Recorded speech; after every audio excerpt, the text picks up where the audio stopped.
cycling once, and yes, we've all had those embarrassing moments. So in this video, we're going to take a look at some of those embarrassing things and make sure that they don't happen to you. It's going to be interesting. It is. And by the way, making mistakes is what's part of getting into a new sport, and you shouldn't be ashamed of it. It's what makes up the rich tapestry of cycling. What happened to you actually, Manon? Oh, well, it's quite embarrassing actually. I forgot to unclip at the traffic lights and just toppled over into the hedge. Don't tell anyone, please. No.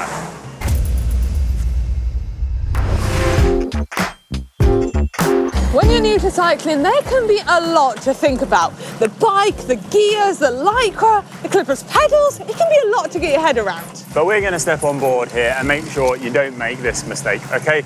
Don't wear your bib shorts inside out. The padding is designed to be worn on the inside, not on the outside. Now, don't worry if you made this mistake, but if it does happen to you, on your next ride, try and wear your shorts the right way around. Otherwise, you could get a pretty sore bum. Yeah. Oh, and one more thing. You don't need to wear underwear underneath your cycling shorts. I just wish someone had told me that when I first got into cycling. A lot of shaping. Yeah. Put it that way. Yeah.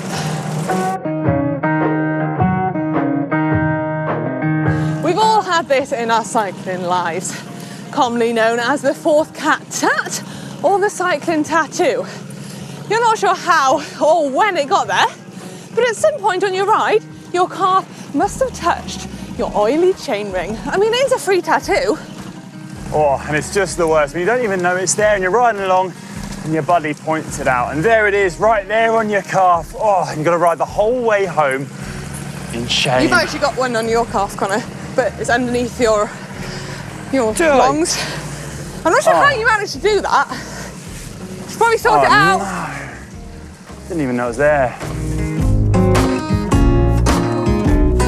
You're out on a lovely long ride, a long way from home, enjoying the ride, and the next thing, you find yourself in a mechanical situation and you're stranded. Now, this wouldn't be too bad if I'd brought my saddlebag and my spares and my multi-tool, but well, I forgot them today, didn't I? Hey, Mum, you right?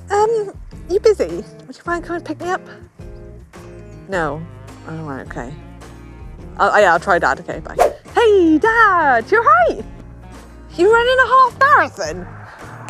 Now it's a sticky situation to be in, and there is two ways out of this situation. You could, one, call home and ask very nicely and politely if they're willing to give you a lift back, and if not, well, it could be your lucky day and a fellow cyclist could pass and give you a helping hand. You okay, Manon? Well, no, Connor. I've got myself into a bit of a mechanical situation and I've forgot my multi-tool and spares.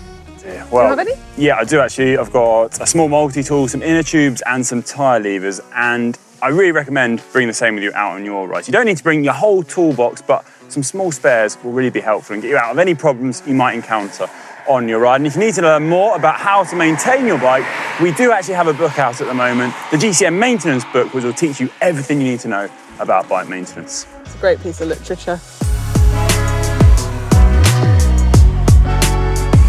As you progress on your cycling journey, you'll soon discover clipless pedals. Now, these are great because they allow you to pedal really efficiently by securing your cycling shoes to your pedal. But if you don't practice with them at first, they can be a bit tricky to get used to and lead to a few embarrassing situations when you get out on the road and you stop at traffic lights or stop junctions and you're not too sure how to get out of them.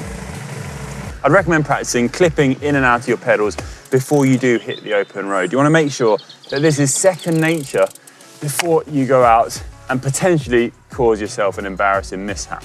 Now, I'd recommend doing this on a static trainer or maybe some soft grass where you can cushion your landing a little bit. But what you really want to do is just get a feel of how your specific pedal works, getting used to that heel movement and securely getting into that pedal.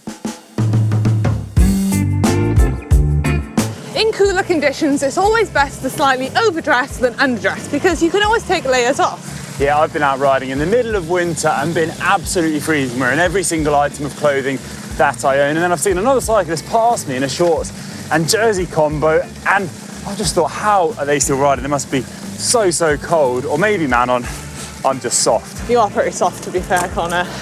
Another thing to bear in mind is when you're going uphill, you're going to be working a lot harder and working up a lot more heat. So when you get into the downhills, you're going to get a lot cooler. So it's always best to pack another spare layer in your back pocket so you can whack it on when you go downhill.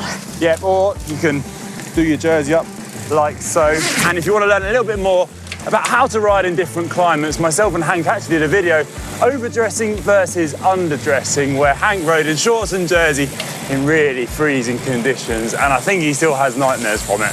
Yeah, I don't envy him. You might have already noticed this when you've been out on your bike and you've passed a fellow cyclist and they've given you a nod, a wave, or even a hi. It's nice to acknowledge fellow cyclists that enjoy the same hobby as you. A wave and a smile can go a long way, and it will probably make someone's day. All right, Connor, nice to see you. Now, you don't have to do this to every passing cyclist. It could be a challenge if there's loads of cyclists on your route, but it can be nice to do it from time to time, and you never know when you might need someone's help at the side of the road, and it's also a great way of putting a fellow rider in a good mood. So those were 6 things not to do when new to cycling, and if we did miss anything, as always, please let us know in the comment section down below. And if you did enjoy this video, then please give it a big thumbs up. Now we better get going, Manon. Luckily, you're riding home with me, seeing as I brought my spares. That is very true. I could be camping out in a hedge tonight. You could. Owe me one, you do. All right, come I do. on. I'll buy you a coffee at the cafe.